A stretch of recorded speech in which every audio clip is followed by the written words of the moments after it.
I'm going to be talking about reducing non-tariff barriers to trade, and some of this language gets a little bit difficult, so I'll try and navigate some of that. But just to put it into perspective, I work for, obviously, the Australian Meat Industry Council, as already stated. My background is market access, so I do have a reasonable understanding of negotiating agreements, especially from the government to government level, but more recently from the industry perspective. We've got two case studies there which show that we don't necessarily get the fair trade that we should. We should trade on our clean green status. It's very important and it's vital to our customers, but sometimes we don't get the benefit that we should with a couple of those key markets. So most of you know where Ireland is. It's a tiny country, but yet meat is so important. It's worth over 2 billion of our exports, and in fact the pressure we're under now is that 9 out of 10 cattle we produce must be exported. We only are self-sufficient in 10% of what we produce. So therefore international markets are huge. The barriers we see are these, but particularly, can the industry assimilate new information, and whose responsibility is it for them to do that? So the conclusions then is all about communication, and I must commend the AMPC for exactly recognising communication is one of the vital ingredients for this whole area of knowledge transfer and a competitive, more sustainable meat industry.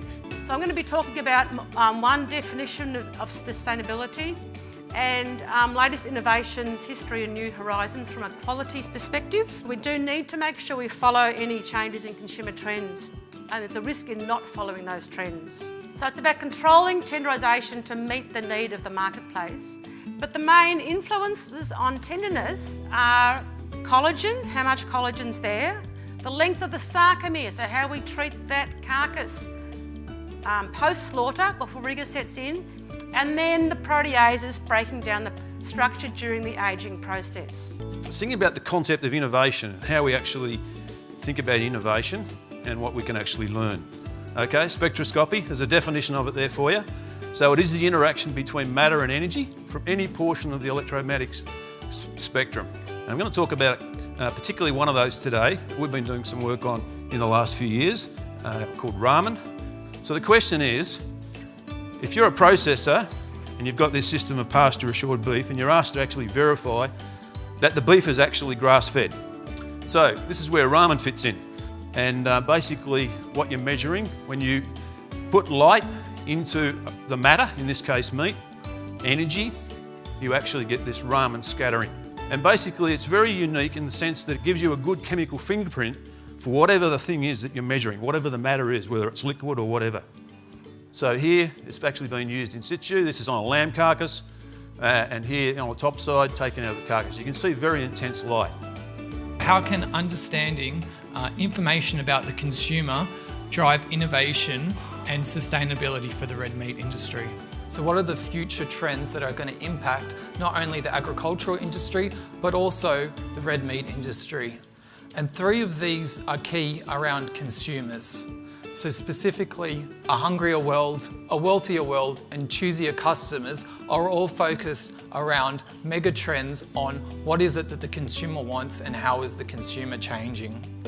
The genetics of the consumer influences food choice, prior experience, and also the environment. So if we look a little bit more specifically at the genetics, so between you and the person sitting next to you, you differ by 4 to 5 million different genetic variants. And so these differences account for things like differences in hair colour, our eye colour, our height.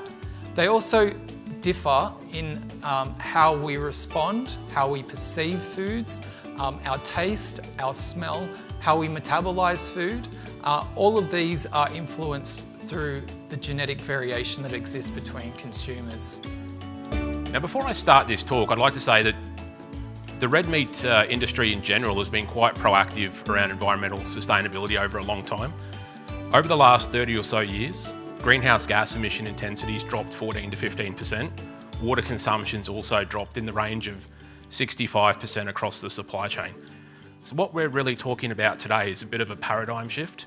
So we want to stop thinking about these as waste materials, and we want to start thinking about them as either resource recovery or value add opportunities. So this is a product made from meat processing wastewater, and it contains over 60% crude protein, with applications as animal feeds, maybe not necessarily cattle feeds at this stage, but definitely in poultry and in fish feeds. So we're moving towards being able to actually make animal feeds from waste materials. Now, why are these advances in technology getting important? So if we have a bit of a look at the value in a megalitre of wastewater from red meat processing, if we discount the value of the water itself, the value is around $1,700 a megalitre, just looking at the chemical value of the nitrogen and phosphorus. As we incorporate value-add technologies, looking at things like oil and grease recovery for tallow, looking at the production of protein products, we're actually able to increase that value to well over $3,500 a megalitre. So able to more than double the value of those wastewater components using these technologies. Today I'm going to focus my efforts and talk about what's happening in general in manufacturing and the implications for it in the meat processing industry. Chronologically, you can see manufacturing starts with the steam power and mechanization, right? And then we go to mass production and electricity. So then we go to automation, and then we go to the last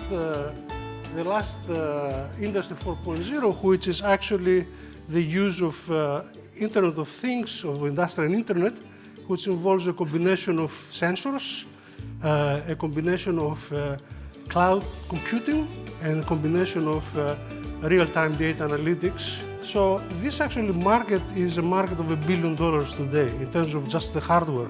When you develop these new applications in this area, it's good to standardize the interface and put it on a framework, a forum for the industry, where the industry shares solutions, because so you can actually collectively develop solutions and let actually the industry actually also propose solutions. By standardizing this, connecting this, standardizing the solutions that cost millions of dollars now cost hundreds of thousands of dollars. Just a little bit about the Meat Industry Association. We're a voluntary trade association. We have about 30 member companies. They operate some 60 plants throughout the country and employ around 25,000 people, and collectively are New Zealand's largest manufacturing employer. Many of the threats and challenges are undoubtedly similar to those you face here in Australia. But we are smaller and further away from our markets, and unlike you, we have a very small domestic market. Our challenges include profitability and competitiveness, domestically with other industries for New Zealand's finite resources such as land, labour and capital, and internationally with producers of similar products and the industrialised meats, pork and poultry.